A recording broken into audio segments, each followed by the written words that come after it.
parce qu'il y a un combat, et s'il y a un combat, il y a forcément contre quoi nous devons lutter. Et c'est de ces choses que Pierre commence à parler quand il mentionne dans les premiers versets, disons ceci, ces choses sur lesquelles vous vous livriez avant, en quoi vous marchiez avant, ce sont les désordres, ce sont les convoitises, ce sont les ivrogneries, les orgies et d'autres beuveries.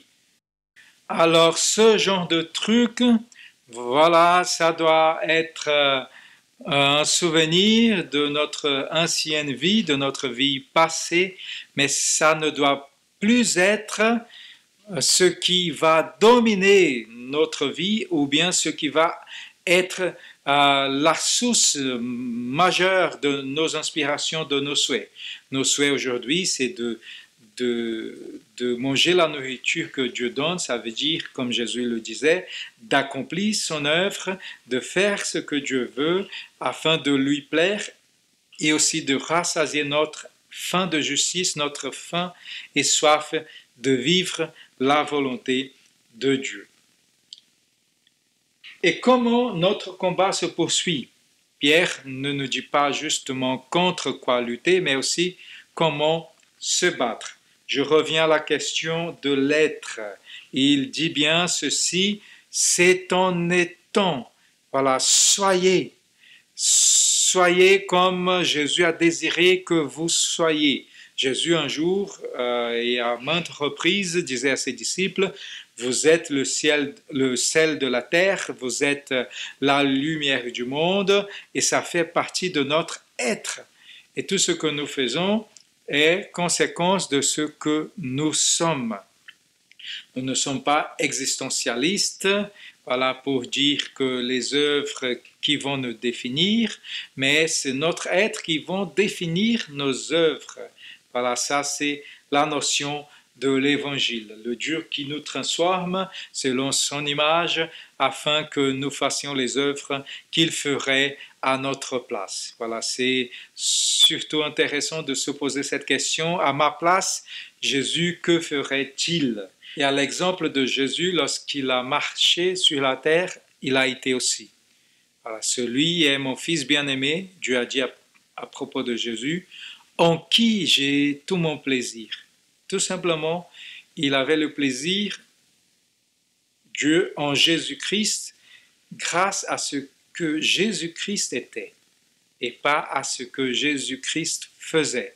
Parce que ce que Jésus faisait, c'est parce qu'il était. Voilà, vous avez bien compris cette notion.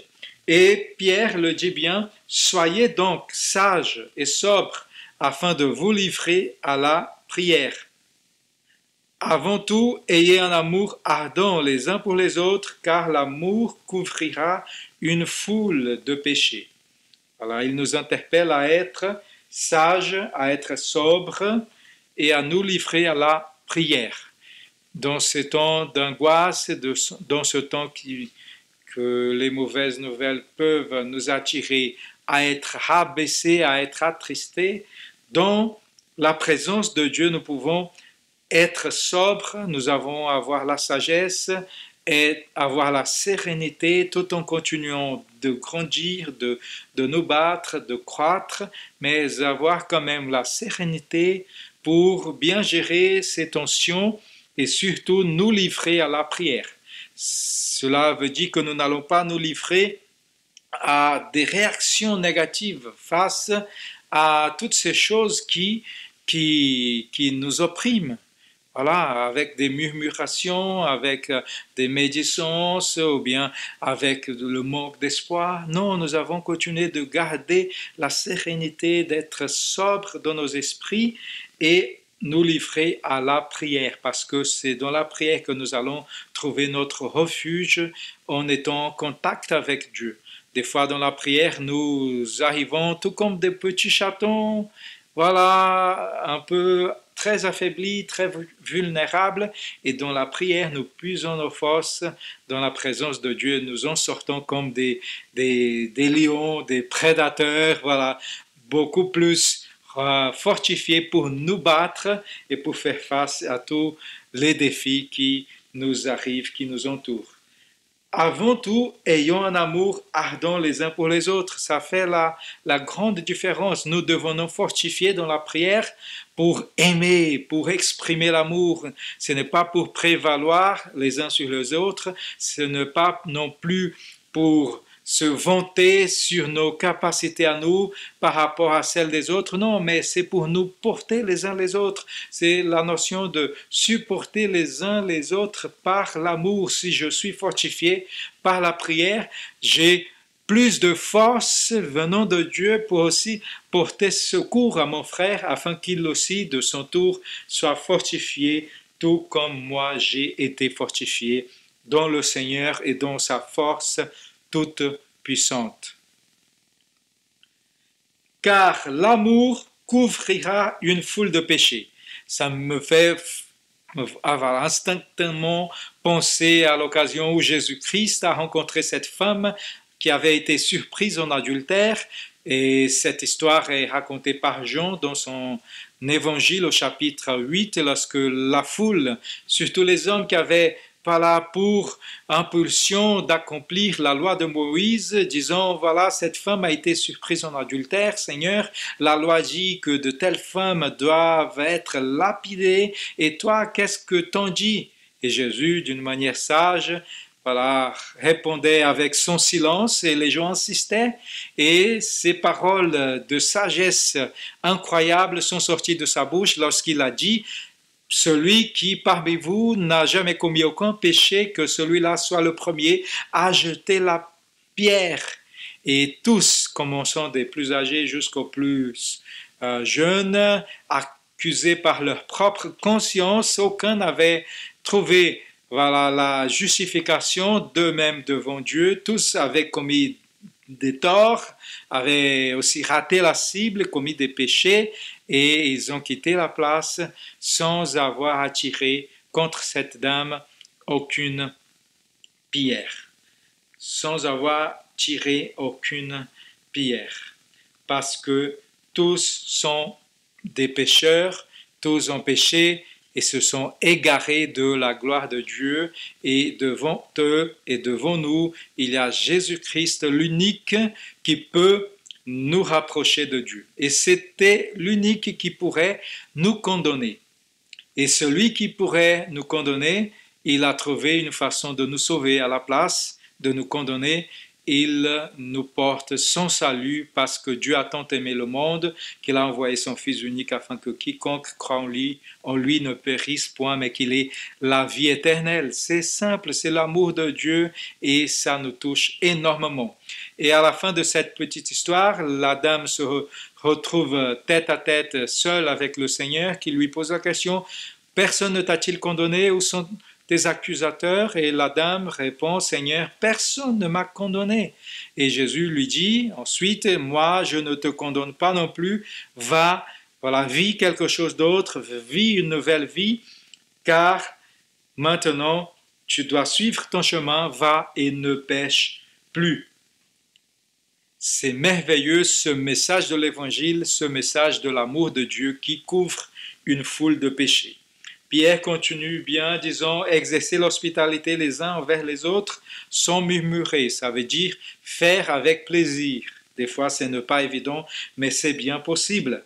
Car nous avons reçu de Dieu quelque chose, les dons, voilà, et nous en sommes à entendant, nous sommes des serviteurs de Dieu pour disponibiliser ces dons qu'il nous a offerts afin que nous les transmettions à d'autres personnes. Pierre le dit bien, vous êtes comme des bons entendants des diverses grâces de Dieu.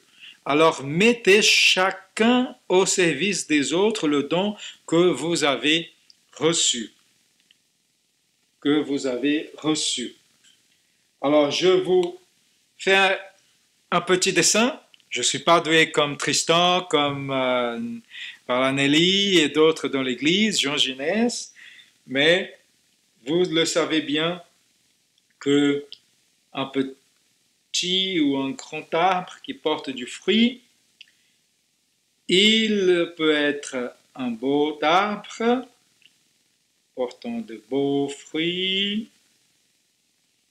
Mais si ce fruit reste là-bas, qu'est-ce qui va en être? Peut-être ce fruit finira par pourrir, ou bien des oiseaux pouvant l'emporter. Voilà, ça sert à quelque chose, mais nous pouvons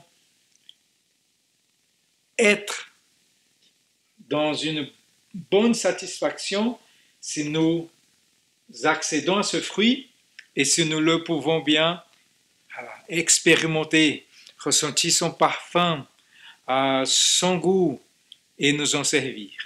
De même, quand Dieu nous donne des dons, c'est pour que ces dons ne restent pas en nous, c'est pour que cela ne vienne pas nous rendre gloire à nous, juste que les gens viennent nous contempler et dire voilà quel beau arbre, il porte des fruits et il est joli et ça reste là. Non, les gens, à travers notre service, à travers notre accessibilité, notre contact avec eux, vont s'en servir des choses que Dieu a produit dans nos vies.